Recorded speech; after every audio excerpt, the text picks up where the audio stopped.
I am excited for these 10 upcoming open-world survival crafting games coming out somewhere between 2025 and 2026. So if you love big maps, base building, and we barely made it moments, you're in the right place. I've hunted down dates, playtests, prices, and what survival players actually like, so you can be sure that these games will be awesome. Let's kick things off with dragons. RuneScape Dragonwilds launched into early access on April 15th, 2025. And it's a bright 3D fantasy survival sandbox on PC, Steam, built for solo or up to 4-player co-op. You wash up in Ashenfall, gather, craft, level skills, and push toward a simple goal that never gets old. Gear up to slay the Dragon Queen. Hour to hour, it's flexible. Free roam exploration, quick base building, dungeons, and world events, plus skill-based magic that lets you do fun stuff like blast our veins or drop a spectral axe to mow trees. The updates are very active, with the June 0.8 patch adding the magic skill, hard mode, coziness buffs, and building improvements, while the upcoming 0.9 patch on September 9th adds the range skill, crossbows, creative mode, and custom world sliders. The price is €29.99 and dollars as of today, with the reviews sitting at very positive overall. One reviewer even summed it up as beautiful graphics, smooth combat, and engaging world building. So if you want friendly co-op survival with skill grind and big dragon energy, this is a comfy growing pick.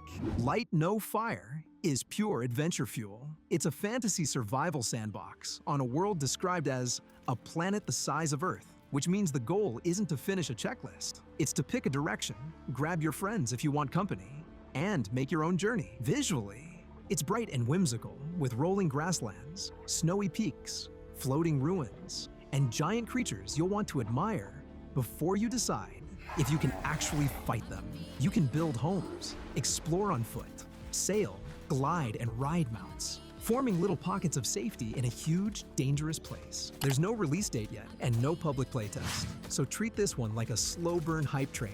Wishlist it on PC and keep your expectations steady. I like that it promises depth without pressure, and the tone feels inviting instead of grim. It's the kind of world where getting lost sounds like the plan. Prologue, Go Wayback, is the opposite vibe in the best way because you can try it right now. It's a single-player open beta on PC where every run generates a fresh 64-square-kilometer wilderness on your machine. There are no quest beacons telling you where to go. Instead, the idea is no quest markers, no scripted path.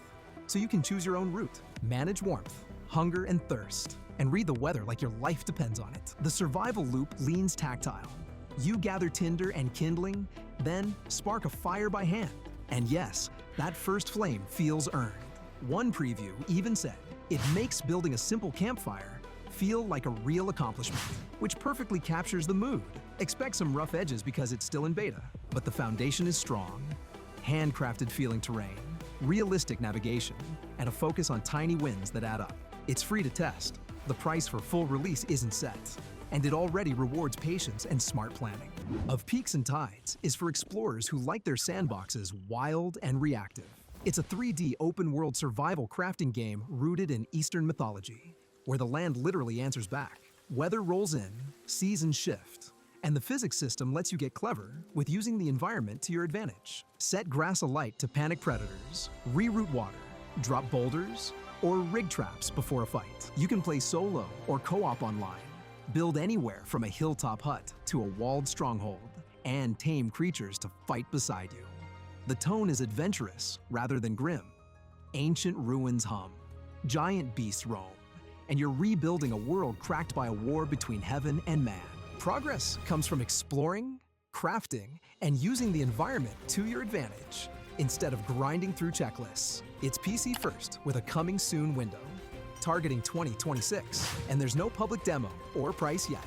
So if you want freedom with real cause and effect, this one's worth a watch. It looks like the kind of world where a smart plan beats sharp reflexes, and where your best weapon might be the terrain under your feet. Outbound is the cozy survival road trip you've always wanted. You start with an empty camper van and turn it into a full mobile base with a kitchen, workbenches, a rooftop garden, and the lot. It's first person, open world, and designed for relaxed play either solo or with up to 4 friends. You gather materials, craft tools, and bolt modular parts onto the van so it's truly yours. The neat twist lies with powering the van. You generate energy from sun, wind, or water, then manage batteries to keep lights, cooktops, and gadgets running as you drive through different biomes. Set camp by a lake, cook a warm meal, patch up the van, then chase the sunrise to the next spot. The loop is peaceful, but still survival. Food, weather, and resources matter, just without constant stress. It's coming soon on PC with no set price yet, and the team has shown alpha builds, but no public demo as of now. If this kind of building, exploring, and good vibes with a practical twist game is your style, then this is an easy wish list. BLACKFROST, The Long Dark 2, is the moody, quiet kind of survival that sneaks under your skin. It's set a year after the lights went out, around the snowy city of Harmont and the wilds around it. You can play solo or with friends in co-op, and the twist is people. You're not just scraping by for yourself anymore. Instead, you're meeting other survivors, trading favors, and deciding how far you'll go to help a community stay alive while a strange black frost creeps across the land. The pace is thoughtful, but tense. You'll scout frozen streets, watch the sky for trouble, and make small wins feel huge, such as finding dry wood, a safe route, and a warm bed. It's a fresh sandbox from a team that loves long-term survival, and it leans into human stories instead of checklists. Early access is planned for 2026 on PC, with no public demo or price yet. If you like survival that respects patience and planning, and you want the option to bring a buddy, keep this one on your radar. Subnautica 2 is all about that first deep breath before a dive. Then, the woe, when something huge moves in the dark. It's a brand new alien ocean world with handcrafted biomes, optional 4-player co-op, and the full survival loop where you explore, scan creatures, craft tools, and build bases that feel like little homes under the waves. The vibe is discovery and problem solving. You'll jury-rig gear, upgrade subs, and push into risky depths because curiosity wins. Early access is officially moved to 2026, and private playtests are continuing while the team adds more content. There's been some drama around leadership changes and delays, but the core pitch stays the same.